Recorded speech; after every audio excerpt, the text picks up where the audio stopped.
So ഇനി നമുക്ക് നോക്കാനുള്ളത് preposition. എന്താണ് preposition? So what is A preposition? എന്താണ് ഒരു പ്രിപ്പസിഷൻ കൊണ്ട് മീൻ ചെയ്യുന്നത്? സോ ബേസിക്കലി പ്രിപ്പസിഷൻ എന്ന് പറഞ്ഞ വാക്ക് നമ്മൾ കേൾക്കുമ്പോൾ തന്നെ നമുക്ക് മനസ്സിലാവും. ബേസിക്കലി പ്രീ എന്നുള്ളത് മാറ്റി നിർത്തി കഴിഞ്ഞാൽ there is something that is position, അല്ലെ? പ്രിപ്പസിഷനിലെ PRE എന്ന് പറഞ്ഞ ആ വേർഡ്, ആ ഒരു ലെറ്റേഴ്സ് നമ്മൾ ഒഴിവാക്കി കഴിഞ്ഞാൽ ഇറ്റ് ബിക്കംസ് പൊസിഷൻ, അല്ലെ? സോ ബേസിക്കലി ഇത് തന്നെയാണ് അതിന്റെ ധർമ്മം വരുന്നത്. ദാറ്റ് ഈസ് എന്താണോ, that is let it be രണ്ട് നൗൺസ് ആയിക്കോട്ടെ, ലൈക്ക് എന്തെങ്കിലും രണ്ട് കാര്യങ്ങൾ തമ്മിലുള്ള, മിക്കവാറും രണ്ട് നൗൺസിന്റെ തമ്മിലുള്ള പൊസിഷൻസ് ഡിറ്റർമൈൻ ചെയ്യുക. സോ എന്തിന്റെ, like the pen is above the hand, അല്ലെങ്കിൽ on my hand, the pen is on my hand, right? So ഇത് തന്നെയാണ് ഓൺ എന്നുള്ളതാണ് അവിടെ പ്രിപ്പസിഷൻ ആയിട്ട് യൂസ് ചെയ്യുക. So that means the book is under the table, right? So a pen is on the table, a pen is inside the box. So ഇതൊക്കെ എന്താണ്? ഇതിലൊക്കെ നമ്മളോട് രണ്ട് ഒബ്ജക്ട്സ് അല്ലെങ്കിൽ രണ്ട് നൗൺസ്, ഇനിയിപ്പം ഏതെങ്കിലും രണ്ട് വേർബ്സ് എന്തോ ആവട്ടെ, ഇതിന്റെ ബേസിക്കലി ഒരു പൊസിഷൻ ഡിറ്റർമിനൻസ് നടത്തുന്ന ഒരു വേർഡ് ഉണ്ടെങ്കിൽ അതിനെയാണ് നമ്മൾ പ്രിപ്പസിഷൻ എന്ന് വിളിക്കുക. സോ പ്രത്യേകിച്ച് ഇതിൽ പ്രത്യേകിച്ച് ഇവിടെ പറയുന്നുണ്ട്, there are hardly any rules, അഥവാ ഒരു റൂൾസ് ഒരു പ്രത്യേകിച്ച് റൂൾസ് ഒന്നുമില്ല. പക്ഷേ ദ തംബ് റൂൾ അഥവാ മേജർ ആയിട്ട് ഒരൊറ്റ റൂള് മാത്രമേ ഉള്ളൂ. യൂസ് ചെയ്യേണ്ടത് കറക്റ്റ് ആയിട്ട് എന്ത് ചെയ്യണം? കറക്റ്റ് ആയിട്ട് necessary to use them carefully. കാരണം എന്താ? കാരണം എന്ന് വന്നു കഴിഞ്ഞാൽ, അല്ലാതെ വന്നു കഴിഞ്ഞാൽ എന്ത് സംഭവിക്കാൻ സാധ്യതയുണ്ട്? പ്രിപ്പൊസിഷൻ എന്നുള്ളതിന് നല്ല രീതിയിൽ ലൈക്ക് നമ്മൾ യൂസ് ചെയ്തിട്ടില്ല എന്നുണ്ടെങ്കിൽ സെന്റൻസസിന്റെ മീനിങ് തന്നെ മാറിപ്പോകാൻ ചാൻസസ് ഉണ്ട്. സോ ഞാനിപ്പോ എന്റെ ഈ ഒരു പെന്ന് ഞാൻ ഇതിന്റെ മുകളിൽ വെക്കുകയാണ്. Then I am saying the pen is inside my hand. Inside ആണോ അത്? എബവ് ദ ഹാൻഡ് അല്ലെങ്കിൽ ഓൺ ദ ഹാൻഡ് എന്ന് പറയുന്നതിന് പകരം ഞാൻ ഇൻസൈഡ് എന്ന് പറഞ്ഞാൽ ശരിയാവോ? The pen is under the hand എന്ന് പറയാൻ പറ്റുമോ? അല്ലെങ്കിൽ അണ്ടർ ദ ടേബിൾ അല്ലെങ്കിൽ എന്തെങ്കിലും പറഞ്ഞിട്ട് കാര്യമുണ്ടോ? സോ ഇങ്ങനെ വരുന്ന ഈ ഇൻസ്റ്റൻസസിനെ ശ്രദ്ധിക്കുക എന്നുള്ളതാണ് പ്രിപ്പസിഷന്റെ കാര്യത്തിൽ നമ്മൾ വളരെയധികം ശ്രദ്ധിക്കേണ്ട കാര്യം. ബിക്കോസ് പ്രിപ്പസിഷൻസ് മാറിയാൽ സെന്റൻസസിന്റെ മൊത്തം എന്ത് മാറാൻ സാധ്യതയുണ്ട്? മൊത്തത്തിലുള്ള ഗതി മാറാനുള്ള സാധ്യത എവിടെയുണ്ട്? പ്രിപ്പസിഷൻസ് തെറ്റിക്കഴിഞ്ഞാലുണ്ട്, right? So that is written a wrong preposition can change this entire meaning. Hence, it is necessary to use them carefully. Examples നോക്കി ഏതൊക്കെയാണ്? ഞാനിപ്പോൾ പറഞ്ഞ എക്സാമ്പിൾസ് ഒക്കെ കാണാം. On, of, at, under, above, in, besides, near, ഇതെല്ലാം എന്താണ്? പ്രിപ്പസിഷൻസിന്റെ example ആണ്. Clear ആണോ? സോ എന്തൊക്കെ നമ്മൾ നോക്കി? പ്രിപ്പസിഷൻസ് വരെ നമ്മൾ എത്തി. എന്തൊക്കെ? നൗണ് വന്നു, പ്രൊനൗൺ ഉണ്ടായിരുന്നു, ആഡ്ജക്റ്റീവ് ഉണ്ടായിരുന്നു, വേർബ് ഉണ്ടായിരുന്നു, ആഡ്വേർബ് ഉണ്ടായിരുന്നു. Now we have preposition. Clear ആണല്ലോ? മുന്നോട്ടേക്ക് പോവാം. ഇനി ഇതിന്റെ എങ്ങനെയാണ് ഇതിന്റെ ആപ്ലിക്കേഷൻ സൈഡ് വരുന്നത് എന്നുള്ളത് നമുക്ക് നോക്കാം. സോ ആ സമയത്തേക്ക് നമുക്ക് നോക്കാം. ഇനി അടുത്തത് നമുക്ക് പാർട്സ് ഓഫ് സ്പീച്ചിൽ പഠിക്കാനുള്ളതെന്ന് ചോദിച്ചു കഴിഞ്ഞാൽ I would say that is conjunction. എന്താണ്? കൺജങ്ഷൻ. പ്രിപ്പസിഷൻസ് കഴിഞ്ഞു, ഇനി കൺജങ്ഷൻ. സോ നമ്മൾ പൊസിഷൻസ് ഡിറ്റർമൈൻ അല്ലെങ്കിൽ പൊസിഷൻസ് തമ്മിലുള്ള റിലേഷൻസ് ഒക്കെ പറയുന്ന ടൈപ്പ് ഓഫ് വേർഡ് ആയിരുന്നു പ്രിപ്പസിഷൻ. ഇനി നമ്മൾ ജംഗ്ഷൻ, CON എന്നുള്ള വാക്ക് നമ്മൾ മാറ്റി കഴിഞ്ഞാൽ there comes junction. That is എന്താണ്? നമ്മൾ ഒരു ജംഗ്ഷൻ എന്ന് പറഞ്ഞാൽ എന്താ? രണ്ട് റോഡ് കൂട്ടി അല്ലെങ്കിൽ 2 അല്ലെങ്കിൽ 3 അല്ലെങ്കിൽ 4 റോഡ്സ് കൂടി വരുന്ന ഏരിയയാണ് ജംഗ്ഷൻ എന്ന് പറയുന്നത്. സോ ദ സെയിം തിങ് എന്താ ചെയ്യുന്നത്? വേർഡ്സ്, സെന്റൻസസ് എല്ലാത്തിനെയും യോജിപ്പിക്കുന്ന ലൈക്ക് വേർഡ്സിനെയാണ് നമ്മൾ എന്ത് പറയാ? Conjunctions എന്ന് പറയാ. That is, conjunctions are the words used to join the sentences. Examples എന്തൊക്കെയാ? And, but, therefore, ഇങ്ങനെയുള്ള വേർഡ്സ് എല്ലാം എന്താണ്? ബിക്കോസ്. ഇതൊക്കെ കൺജങ്ഷൻസ് ആയിട്ട് യൂസ് ചെയ്യുന്നതാണ്. ഇപ്പൊ ഇവിടെ ഒരു എക്സാമ്പിൾ ആയിട്ട് ഞാൻ ഇവിടെ കൊടുത്തിട്ടുണ്ട്. എന്താ എക്സാമ്പിൾ നോക്കിയേ? I like tea, I don't like coffee. ഇത് രണ്ട് ഡിഫറെന്റ് സെന്റൻസസ് അല്ലേ? രണ്ട് ഡിഫറെന്റ് സെന്റൻസസിനെ നമ്മൾ എന്ത് ചെയ്യാൻ പോവാണ്? ഒന്ന് ജോയിൻ ചെയ്യാൻ പോവാണ്. എങ്ങനെയാ ജോയിൻ ചെയ്യുന്നത്? ഇവിടെ I like tea but not coffee. എളുപ്പമായില്ലേ? ഇല്ലേ? But not coffee, right? So that is conjunctions. അപ്പം എന്താ? ഇനി പെയേഴ്സ് ആയിട്ട് യൂസ് ചെയ്തിരിക്കുന്ന കൺജങ്ഷൻസ് ഉണ്ട്, നിങ്ങൾക്ക് അറിയാവുന്നതായിരിക്കും. Neither, nor, either, or, but, also എന്നുള്ള രീതിയിലൊക്കെ എന്ത് ചെയ്യുന്നുണ്ട്? കോറിലേറ്റീവ് കൺജങ്ഷൻസ് അഥവാ രണ്ട് കൺജങ്ഷൻസ് ഉപയോഗിക്കുന്നതിനെ നമ്മൾ കോറിലേറ്റീവ് കൺജങ്ഷൻസ് എന്ന് പറയും, right? I neither like tea nor coffee. I neither like tea nor coffee എന്ന് പറഞ്ഞാൽ എന്താ, എനിക്ക് രണ്ടും ഇഷ്ടമല്ല. Neither nor, right? Either or അങ്ങനെയുള്ള രീതിയിൽ അങ്ങനെയും നമുക്ക് എന്ത് ചെയ്യാം, ഇതിന്റെ യൂസേജ് ഓഫ് കൺജങ്ഷൻസ് വരുന്നുണ്ട്. ഇങ്ങനെയുള്ള കൺജങ്ഷൻസിനെ, പേഴ്സ് ആയിട്ട് യൂസ് ചെയ്യുന്ന കൺജങ്ഷൻസിനെ നമ്മൾ എന്ത് പറയും? കോറിലേറ്റീവ് കൺജങ്ഷൻസ് എന്നാണ് വിളിക്കുക. ക്ലിയർ ആണോ? ക്ലിയർ ആണല്ലോ. എന്നാൽ നമുക്ക് മുന്നോട്ട് പോയാലോ? ഇനി വളരെ വളരെ വിരളമായിട്ട് മാത്രം ബിസിനസ് കമ്മ്യൂണിക്കേഷൻ അല്ലെങ്കിൽ ബിസിനസ് ഇംഗ്ലീഷിൽ യൂസ് ചെയ്യുന്ന ഒരു ടെർമിനോളജിയാണ് നമുക്ക് പഠിക്കാനുള്ളത്, വിച്ച് ഇസ് ഇന്റർജെക്ഷൻ. എന്താ പറയുന്നത്? ഇന്റർജെക്ഷൻസ്. നമ്മൾ കൺജങ്ഷൻസ് കഴിഞ്ഞു, ഇനിയിപ്പോൾ എന്താ ഉള്ളത്?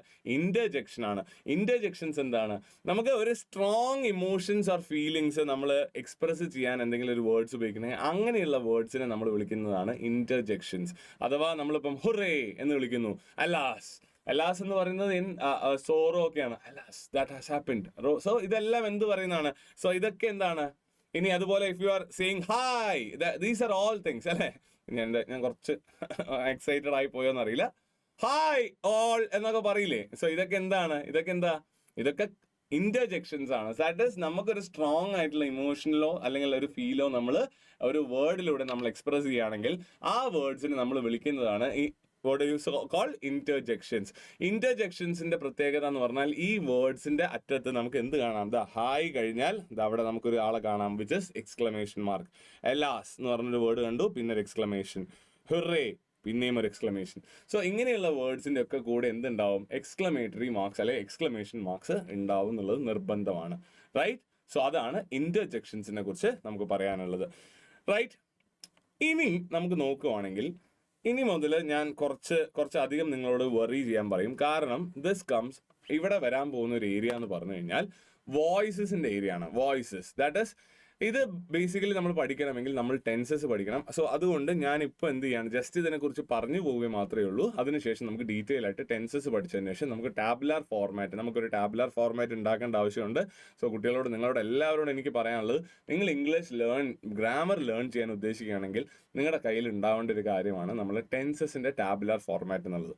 ടെൻസസിന്റെ ടാബുലാർ ഫോർമാറ്റ് എന്ന് പറഞ്ഞാൽ എങ്ങനെയാണ് ഓരോ സെന്റൻസ് ഓരോ ടെൻസിൽ പറയുക എന്നുള്ളതിന്റെ കൃത്യം ഫോർമാറ്റ് അല്ലെങ്കിൽ ആ ഒരു ജനറൽ ഫോർമുല വെച്ചിട്ടുള്ള ഒരു ടാബുലാർ ഫോർമാറ്റ് നിങ്ങൾ ഒരു ടേബിൾ നിങ്ങൾ പ്രിപ്പയർ ചെയ്യണം.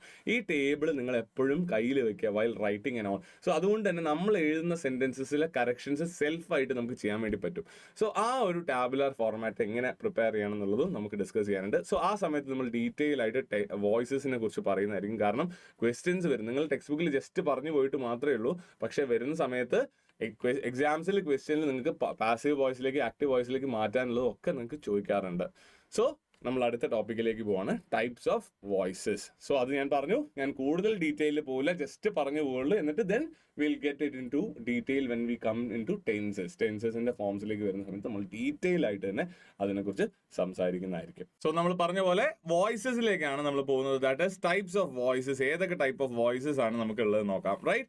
സോ ഈ വോയിസസിന്റെ ജനറൽ ആയിട്ടുള്ള ഒരു കേസ് എന്ന് പറഞ്ഞു കഴിഞ്ഞാൽ നമുക്ക് സെന്റൻസസ് രണ്ട് ടൈപ്പിൽ പറയാം. ദാറ്റ് ഈസ് രണ്ട് ടൈപ്പ് ഓഫ് സെന്റൻസസിലായിട്ടാണ് നമുക്ക് പറയാൻ പറ്റുക. ദാറ്റ് ഈസ് സ്പീച്ച് അല്ല, നമ്മൾ ഡയറക്ട്ലി സംസാരിക്കുന്ന സമയത്ത് വോയിസസ് എന്ന് പറയുന്നത് രണ്ട് രീതിയിലാണ് വരുന്നത്. One is called active voice. അതിൽ നമ്മൾ ഒന്നിനെ വിളിക്കുന്നതാണ് ആക്റ്റീവ് വോയിസ് എന്ന് വിളിക്കും. അതുപോലെ മറ്റൊരു വോയിസിനെ വിളിക്കുന്നതാണ് പാസീവ് വോയിസ്. എന്താണ് വ്യത്യാസം എന്ന് ചോദിച്ചു നോക്കാം. അതായത് ആക്റ്റീവ് വോയിസ് ഒരു സെന്റൻസസ് നമ്മൾ യൂസ് ചെയ്യുന്ന സമയത്ത് കൂടുതലും അല്ലെങ്കിൽ ഏറ്റവും കൂടുതലായിട്ട് നമ്മൾ യൂസ് ചെയ്യേണ്ട ഒരു വോയിസ് ആണ് ആക്റ്റീവ് വോയിസ്. കാരണം നമ്മുടെ യൂസേജിൽ എപ്പോഴും നമ്മൾ സബ്ജക്റ്റിനെ സ്പെസിഫൈ ചെയ്തുകൊണ്ട് അല്ലെങ്കിൽ സബ്ജക്റ്റ് ഓറിയന്റഡ് ആയിട്ട് സംസാരിക്കുക എന്നുള്ളതാണ് ജനറിക് ആയിട്ടുള്ള ഇംഗ്ലീഷ് ലാംഗ്വേജിന്റെ ഡെലിവറിയിൽ നമ്മൾ ശ്രദ്ധിക്കേണ്ട ഒരു കാര്യം. ദാറ്റ് ഈസ് ആക്റ്റീവ് വോയിസിൽ സെന്റൻസസ് ഉപയോഗിക്കാനാണ് നമ്മൾ കൂടുതലായിട്ടും ശ്രദ്ധിക്കേണ്ടത്. പക്ഷേ പല ഇൻസ്റ്റൻസസിലും നമ്മളൊരു കാര്യം റിപ്പോർട്ട് ചെയ്യുന്ന സമയത്ത് നമുക്ക് പല ഇൻസ്റ്റൻസസിലും ഒബ്ജക്റ്റിനെ നമുക്ക് എന്ത് ചെയ്യേണ്ടി വരും, നമ്മൾ ഗ്ലോറിഫൈ ചെയ്തുകൊണ്ട് അല്ലെങ്കിൽ ഒബ്ജക്റ്റിന് പ്രാധാന്യം നൽകിക്കൊണ്ട് നമ്മൾ സംസാരിക്കേണ്ട അവസ്ഥകളും വരാം. ആ സമയത്താണ് നമ്മൾ എന്ത് ചെയ്യുന്നത്, പാസീവ് വോയിസ് എന്നുള്ള ആ ഒരു വോയിസ് ഫോർമേഷൻ നമ്മൾ യൂസ് ചെയ്യുന്നത്, റൈറ്റ്? ഇനി എന്താണ് ആക്റ്റീവ് വോയിസിന്റെ ഒരു കേസ് എന്ന് പറഞ്ഞാൽ ഷോർട്ടർ ആയിരിക്കും, ഡയറക്റ്റ് ആയിരിക്കും, എംഫാറ്റിക് ആയിരിക്കും. അഥവാ നമ്മൾ ഒരു കാര്യം ഡയറക്ട്ലി സംസാരിക്കും, നമ്മൾ സബ്ജക്റ്റിനെ ഓറിയന്റ് ചെയ്ത് സംസാരിക്കുന്നു, ഡയറക്റ്റ് ആയിട്ട് തന്നെ സംസാരിക്കും. അതേപോലെ അതുപോലെ എംഫാറ്റിക് വളരെ എംഫാറ്റിക് ആയിട്ടാണ് നമ്മൾ ആ കാര്യം നമ്മൾ ഡീൽ ചെയ്യുന്നുണ്ടാവുക.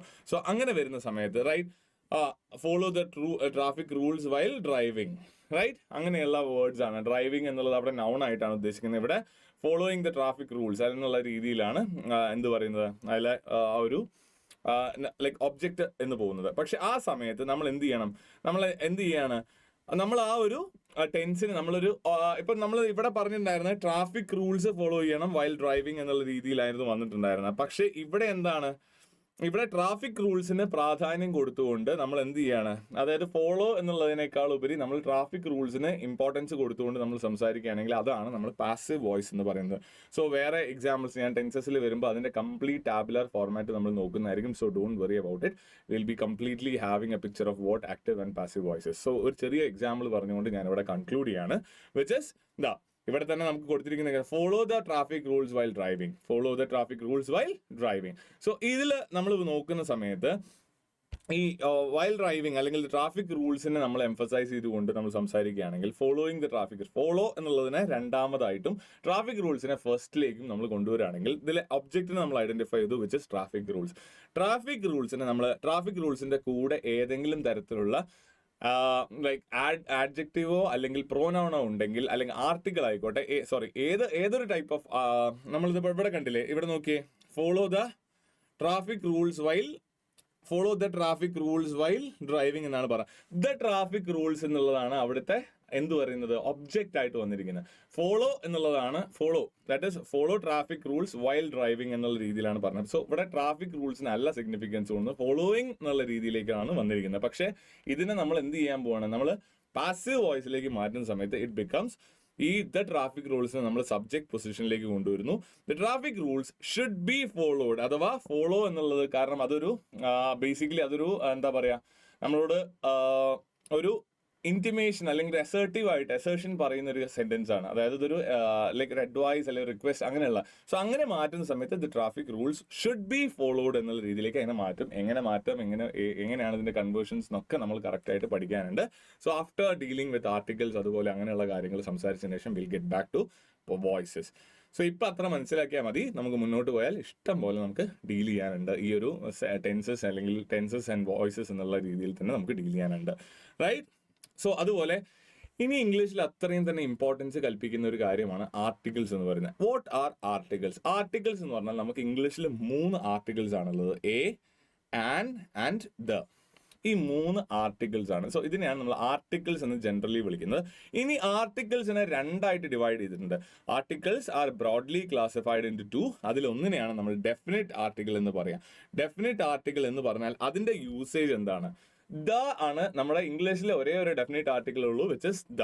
ഈ ദ എപ്പോഴാണ് യൂസ് ചെയ്യുന്നത്? നമ്മൾ അത്രയും സർട്ടൺ ആയിട്ടുള്ള, നമുക്ക് അത്രയും പെർട്ടിക്കുലർ ആണ്, നമുക്കറിയാം വളരെയധികം അത് പെർട്ടിക്കുലാരിറ്റി ഉള്ള ഒരു സാധനമാണ്, അല്ലെങ്കിൽ സ്പെഷ്യാലിറ്റി ഉള്ള സാധനം, നമുക്കറിയാം, ഡെഫിനറ്റ് ആയിട്ട് അതറിയാം. അങ്ങനെയുള്ള സമയത്ത് മാത്രമാണ് നമ്മൾ എന്ത് ചെയ്യുക, points out some particular person or thing, അഥവാ സെർട്ടനിറ്റി അല്ലെങ്കിൽ ഡെഫിനറ്റ് ആയിട്ട് നമുക്ക് അറിയാവുന്ന കാര്യങ്ങൾ ആ സമയത്ത് മാത്രമാണ് നമ്മൾ ദ യൂസ് ചെയ്യുന്നത്, റൈറ്റ്?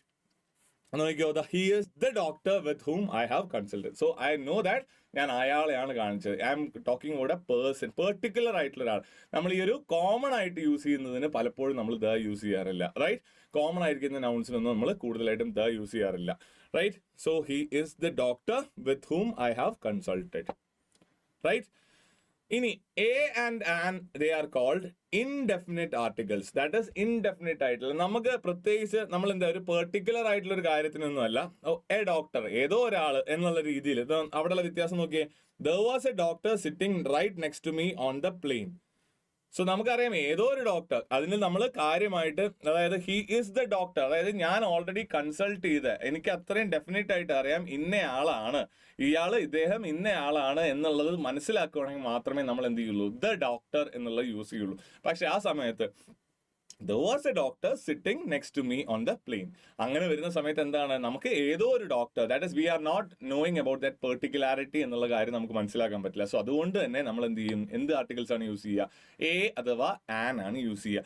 ഇനി എ ഓർ ആൻ എവിടെ യൂസ് ചെയ്യണം? നിങ്ങൾക്ക് എല്ലാവർക്കും അറിയാം, എവിടെയാണ് വവൽസിന്റെ മുന്നിലാണ് ആൻ ഉപയോഗിക്കുക, കൺസണൻസ് അതിന്റെ മുന്നെയാണ് എ ഉപയോഗിക്കുക. പക്ഷെ എല്ലാവർക്കും കൺഫ്യൂഷൻ ഉള്ള ഒരു കാര്യമാണ് ഇവിടെ.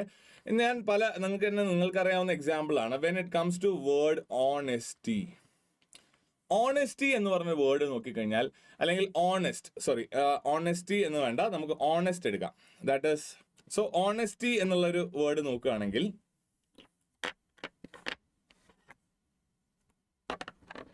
there was something, right. Honesty എന്ന് പറഞ്ഞൊരു വേർഡ് നമുക്ക് നോക്കാം. സോ അതിൽ നമ്മൾ നോക്കുന്ന സമയത്ത് നമുക്ക്, ഞാൻ പറഞ്ഞു ഓൾറെഡി വവൽസിന് മുന്നേ നമ്മൾ ആൻ യൂസ് ചെയ്യുമെന്ന് പറഞ്ഞു അല്ലെ. വവൽസിന് മുന്നേ നമ്മൾ ആൻ യൂസ് ചെയ്യും, കൺസണന്റ് ആയിട്ട് വന്നിരുന്നതിന്റെ മുന്നേ നമ്മൾ എ യൂസ് ചെയ്യുമെന്നാണ് പറഞ്ഞത്. പക്ഷെ ഇതിൽ പലപ്പോഴും പല എക്സെപ്ഷൻസ് ഉണ്ട്. എക്സെപ്ഷൻസിൽ ഒന്നാണ്, എക്സെപ്ഷൻ പറയുകയാണെങ്കിൽ ഒന്ന് ഓണസ്റ്റ്, റൈറ്റ്. ഇത് സ്റ്റാർട്ട് ചെയ്യുന്നത് ഒരു കൺസണന്റ് ലെറ്ററിൽ നിന്നാണ്, റൈറ്റ്. അതുപോലെ I have one more example, university, right. University, ഈ രണ്ടിന്റെയും ഏതാണ് ആർട്ടിക്കിൾ, കറക്റ്റ് ആർട്ടിക്കിൾ ഏതാണെന്ന് നിങ്ങളൊന്ന് പറഞ്ഞേ. എ ഓണസ്റ്റ് എന്നാണോ പറയുക, ആൻ ഓണസ്റ്റ് എന്നാണോ? It is obviously an honest എന്നാണ് പറയുക. പക്ഷെ ഇവിടെ എന്ത് വെച്ചിട്ടാണ് സ്റ്റാർട്ട് ചെയ്തിട്ടുള്ളത്? പക്ഷേ നമുക്കറിയാം ഇവിടെ എച്ച് വെച്ചിട്ടാണ് സ്റ്റാർട്ട് ചെയ്തിട്ടുള്ളത്, ഇവിടെ യു വെച്ചിട്ടാണ്. ഓക്കെ, യു വെച്ചിട്ട് വരുവാണെങ്കിൽ ശരിക്കും വവൽ ലെറ്റർ അല്ലേ സ്റ്റാർട്ട് ചെയ്യുന്നത്. അപ്പൊ നമ്മൾ ശരിക്കും എന്താ ഉപയോഗിക്കേണ്ടത്? ആൻ ആണ്. പക്ഷെ ആൻ യൂണിവേഴ്സിറ്റി എന്നല്ല പറയാ, ഐ യൂണിവേഴ്സിറ്റി എന്നാണ് പറയുക. എന്തുകൊണ്ടായിരിക്കും ഇത് വരുന്നത്? നിങ്ങൾ തന്നെ ചിന്തിച്ചു നോക്കിയേ.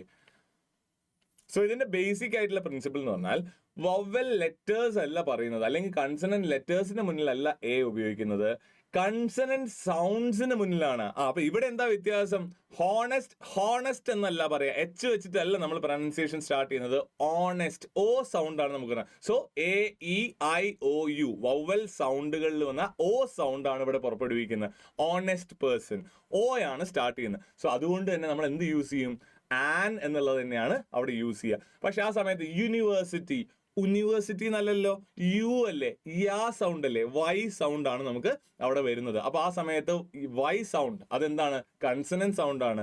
ഉ അല്ലെങ്കിൽ യു എന്നുള്ളതും ഉ എന്നുള്ള സൗണ്ടും വ്യത്യാസമുണ്ട്. സ്വരാക്ഷരങ്ങൾ നമ്മൾ മലയാളത്തിൽ തന്നെ നോക്കുകയാണെങ്കിൽ വ്യത്യാസമുണ്ട്. യായും ഉ എന്ന് പറഞ്ഞ സൗണ്ടും തമ്മിലുള്ള വ്യത്യാസം പോലെ തന്നെയാണ് യൂണിവേഴ്സിറ്റി ആൻഡ് അതിന്റെ മാറ്റം വരുന്നത്. സോ അവിടെ നമ്മൾ ഏത് സൗണ്ടാണ് നമ്മൾ ആദ്യം വരുന്നത്? യാ സൗണ്ട് അല്ലെങ്കിൽ വൈ സൗണ്ട് ആണ് ഫസ്റ്റിൽ തന്നെ നമുക്ക് വരുന്നത്. സോ അതുകൊണ്ട് തന്നെ എ യൂണിവേഴ്സിറ്റി എന്നാണ് നമ്മൾ പറയാം. ക്ലിയർ ആയി എന്ന് വിശ്വസിക്കുന്നു. സോ വവൽ സൗണ്ട്സിന് മുന്നേ നമ്മൾ ആൻ യൂസ് ചെയ്യും. കൺസണന്റ് ആയിട്ട് വരുന്ന സൗണ്ട്സിൽ നമ്മൾ എന്ത് യൂസ് ചെയ്യും? എയും യൂസ് ചെയ്യും. സോ ഇതാണ് ആർട്ടിക്കിൾസിന്റെ ഒരു പെർട്ടിക്കുലർ ആയിട്ടുള്ള ഒരു തിയറം എന്ന് പറയുന്ന കാര്യം. റൈറ്റ്, ക്ലിയർ ആണല്ലോ, റൈറ്റ്. ദെൻ ഇനി നമുക്ക് പോകാനുള്ളത് to the world of tenses ആണ്. ഇവിടെ ഇതാണ് ഞാൻ പറയുകയാണെങ്കിൽ ഏറ്റവും ഇമ്പോർട്ടൻ്റ് ആയിട്ട്, ഗ്രാമാറ്റിക്കൽ റിസോഴ്സസിൽ ഏറ്റവും ഇമ്പോർട്ടൻ്റ് ആയിട്ടുള്ള ഒരു കാര്യമാണ് ടെൻസസ് എന്ന് പറയുന്നത്. സോ ഈ ടെൻസസിന്റെ പ്രിപ്പറേഷനിൽ നിങ്ങൾ ചിന്തിക്കേണ്ട കാര്യം എന്ന് വെച്ചാൽ, എപ്പോഴും ഏതൊരു ടെൻസസിന്റെ കേസ് നമ്മൾ എടുക്കുവാണെങ്കിലും ഏതൊക്കെ കാലഘട്ടങ്ങളിൽ നമുക്കിത് പറയാൻ പറ്റും? ദാറ്റ് ഈസ് 3 കാലഘട്ടങ്ങളിലാണ് നമുക്കുള്ളത്. സോ ഏതൊക്കെയായിരിക്കും അത്? ഒന്ന്, ഏതൊക്കെ ടെൻസസ് ആ ഉള്ളത്? വി ഹാവ് പ്രസന്റ് ടെൻസ് അല്ലേ, പിന്നെ ഏതാ ഉള്ളത്? Past tense, then we have future tense. വർത്തമാനകാലം, ഭൂതകാലം, ഭാവി കാലം, റൈറ്റ്. ഇങ്ങനെ 3 കാലങ്ങൾ അഥവാ 3 ടെൻസസ് ആണ് നമുക്കുള്ളത്. സോ ഇതെല്ലാം നമ്മൾ ഒരുപോലെ അല്ലല്ലോ, നമുക്ക് പല രീതിയിൽ സ്ട്രക്ചർ ചെയ്ത് പറയണം. സോ ഇതിന്റെയൊക്കെ ആക്റ്റീവ് വോയിസിൽ എത്രത്തോളം ടെൻസസ് വരുന്നുണ്ട്, ടെൻസിൽ എത്രത്തോളം ഫോംസ് വരുന്നുണ്ട്, ടെൻസ് ഫോംസ് എത്ര എണ്ണം വരുന്നുണ്ട്, ഇനി പാസീവിൽ എത്ര ടെൻസ് ഫോംസ് വരുന്നത്, ഇതൊക്കെ നമുക്ക് ഈ ഒരു ഭാഗത്ത് നമുക്ക് നോക്കേണ്ടതായിട്ടുണ്ട്, റൈറ്റ്. ഇനി ആക്റ്റീവ് വോയിസിൽ നോക്കുകയാണെങ്കിൽ നമുക്ക് എല്ലാ ടെൻസസിനെയും നമുക്ക് 4 ആയിട്ട് ഡിവൈഡ് ചെയ്യാന്ന് പറഞ്ഞാൽ സിമ്പിൾ പ്രസന്റ് പറയാം, പിന്നെ പ്രസന്റ് കണ്ടിന്യൂസ് എന്ന് പറയാം, പിന്നെ പ്രസന്റ് പെർഫെക്റ്റ് പറയാം, പിന്നെ എന്താണ്?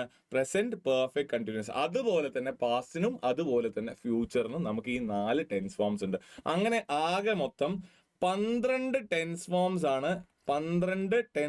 ഫോംസ് ആണ് നമുക്ക് ഇംഗ്ലീഷ് ലാംഗ്വേജിലെ ആക്റ്റീവ് വോയിസിലുള്ളത്. ഏതിലാണ്? ആക്റ്റീവ് വോയിസിൽ നമുക്കുള്ള ടെൻസ് ഫോംസിന്റെ നമ്പർ എത്രയാ? 12 ടെൻസ് ഫോംസ് ഉണ്ട്. സോ ഈ 12 ടെൻസ് ഫോംസ് എങ്ങനെ ഏത് എന്നുള്ള രീതിയിൽ നമുക്ക് പഠിക്കാൻ വേണ്ടി നമ്മളൊരു ടാബുലർ ഫോർമാറ്റിലേക്കാണ് ഇനി കടക്കാൻ പോകുന്നത്. സോ ആ ടാബുലർ ഫോർമാറ്റ് നിങ്ങൾ എല്ലാവരും എഴുതി വെക്കുക. അതുപോലെ അത് എടുത്ത് നമ്മൾ എഴുതുന്ന സമയത്ത് അല്ലെങ്കിൽ നമ്മൾ ഏതെങ്കിലും തരത്തിൽ ഇംഗ്ലീഷ് പ്രാക്ടീസ് ചെയ്യുന്ന സമയത്ത് ഒക്കെ ഈ കയ്യിൽ ഈ ടാബുലർ ഫോർമാറ്റ് വെക്കുക. So that we can identify sentences. അതുപോലെ തന്നെ നമുക്ക് ആ സെന്റൻസസ് ഉപയോഗിക്കുന്നത് നമ്മളത് ഫോം ചെയ്യുന്ന സമയത്ത് നമുക്ക് എത്രത്തോളം നന്നാക്കിയത് എഴുതാൻ വേണ്ടി പറ്റും എന്നുള്ളതൊക്കെ നിശ്ചയിക്കുന്നത്. കാരണം ഈ ഒരു CS എക്സിക്യൂട്ടീവിന്റെ സ്റ്റേജിലേക്ക് പോകുന്ന സമയത്ത് നമ്മളിപ്പം ഉള്ളത് എൻട്രൻസ് ടെസ്റ്റിലാണ്. ഈ എൻട്രൻസ് കഴിഞ്ഞതിന് ശേഷം നമ്മൾ എക്സിക്യൂട്ടീവ് സ്റ്റേജസിലേക്ക് പോകുന്ന സമയത്ത് നമുക്ക് കൂടുതലായിട്ടും തിയറിറ്റിക്കൽ പേപ്പറാണ് എഴുതാനുള്ളത്. എല്ലാം തിയറി പേപ്പേഴ്സ് ആണ്. സോ അതുകൊണ്ട് it's very important. ICSI does give an importance towards the grammatical resources that are used.